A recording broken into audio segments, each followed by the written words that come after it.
Hello there, Brick Fanatics. So, you know when your mum says that you have X-Wings and Naboo Starfighters at home? This is LEGO Star Wars 75364 New Republic E-Wing versus Shin Hati's Starfighter. A two ships in one LEGO set which is going to feel very, very familiar to many LEGO Star Wars fans. Let's take these one at a time and talk first about the E-Wing, which is tremendously exciting to nerds of a certain age. History lesson. This is Star Wars Dark Empire, one of the classic, iconic, and fairly controversial additions to Star Wars canon from the 1990s. The main thing for which this comic is remembered is for Luke Skywalker kneeling at the feet of the clone Emperor. And indeed, when Disney initially bought Star Wars and wiped away the old canon, one argument that I heard on the internet was that, well, at least this gets rid of the horrendous Dark Empire comic. Because can you imagine if the Emperor just came back for no reason, and if Luke Skywalker ended up just being a jerk for no reason?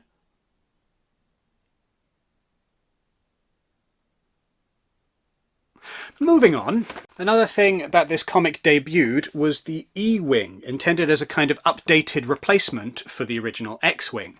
And while the X-Wing never really left Star Wars canon, even the old stuff, the E-Wing has always been seen as like the cool evolution of this kind of idea.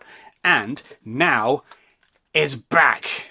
This is one of those wonderful Dave Filoni-esque gifts to Star Wars fans that we've seen throughout the Disney Plus shows. Kind of take something that people will recognise from a previous film, book, comic, game, whatever, and just put it on screen for a few seconds so that you can go, ah, I recognise that, I understand that reference. The E-Wing is perhaps not quite as interesting as the X-Wing in many ways, most notably the fact that it doesn't have the two top wings, but it does have this kind of pulpy sci-fi feel to it. Like it feels like something out of a classic science fiction novel or comic, because it's from a classic science fiction comic. Full disclosure, this review is being filmed before the Ashoka show is actually on Disney+, but from what we've seen in trailers, the LEGO version of this E-Wing probably looks cooler and more interesting than the one in the show. The colour scheme for this in particular stands out. It's probable that the LEGO group didn't have the best look at this thing while designing the set because it doesn't match up with what's on the screen. They were probably going a little bit more from other source material, just knowing there's an E-Wing, rather than from specifically what we see in Ahsoka. But as said, I've not seen Ahsoka yet, I don't know that for certain. Either way though, this is a very striking ship. The blue and the white just look fantastic. The pilot's uniform matches. He's a really cool minifigure by himself. Very, very nice recoloring of pieces that we've already had, but just absolutely fantastic to see.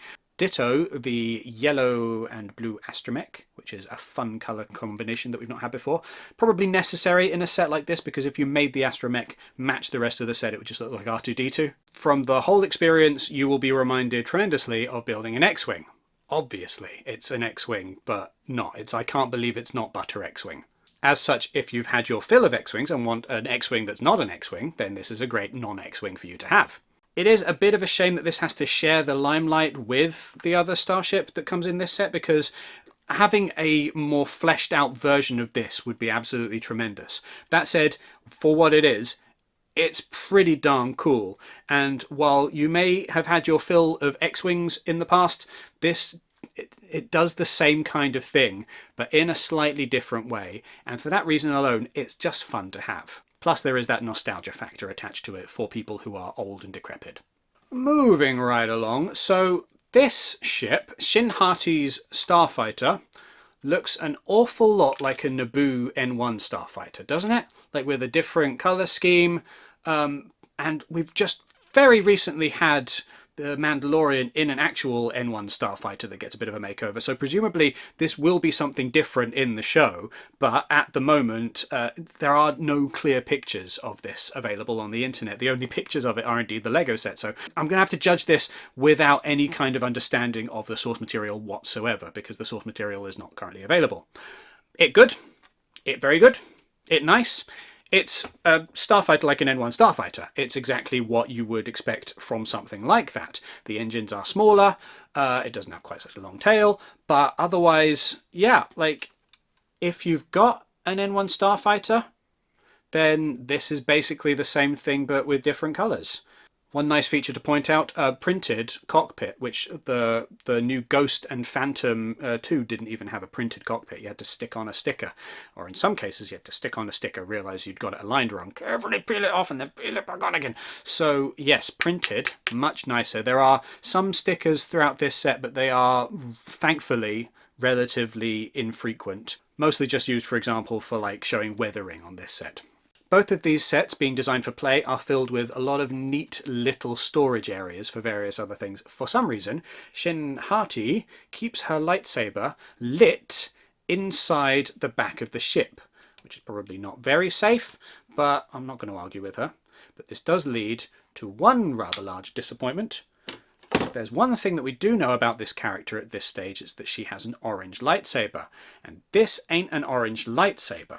This is red. This is definitely red. It's a problem for both of the lightsaber wielders that come in the set. So Balin Skull, I believe his name is, also is supposed to have like an orangey reddish, like it's somewhere between orange and red on the spectrum. It's like a reddish orange in the trailer, and these two are just red. They're not orange at all. It would have been really nice to get a transparent orange piece here, but hopefully they'll prove popular characters and come back in the future for additional LEGO sets with more accurately coloured lightsabers. Maybe? Going back to the E-Wing secret storage area, and this one is an odd one.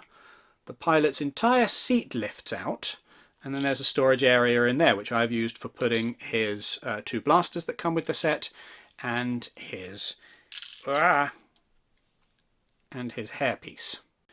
There he is, Captain Porter, handsome looking fella.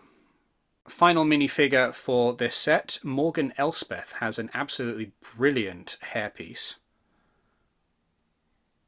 Other than that, again, I don't know anything about these characters because the show's not come out yet, but they all seem like neat minifigures to have, cool new characters to add to a collection. So this set ends up feeling a lot like a store-brand version of many Star Wars sets that we've had in the past. You've got your Not Quite X-Wing and your Not Quite N1 Starfighter.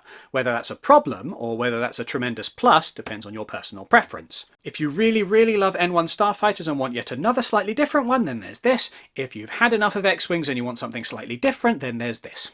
So then with this double pack, yes, it would have been nice if either of these was fleshed out a little bit more, but in both cases they are wonderful builds in and of themselves. Yes, they're kind of the discount versions of ships that we've already seen, but there's enough unique extra charm here to make them something that stands out on a display. So it's well worth picking these sets up if you can, if this is the kind of thing that you're into.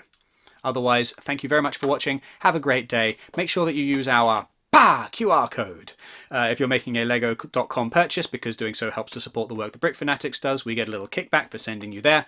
Also make sure that you hit the like button and the notification bell and all of that wonderful YouTube stuff. Head to brickfanatics.com for more coverage of everything Lego Star Wars, and sign up to our newsletter so you never miss anything Lego related ever again. Thank you for watching.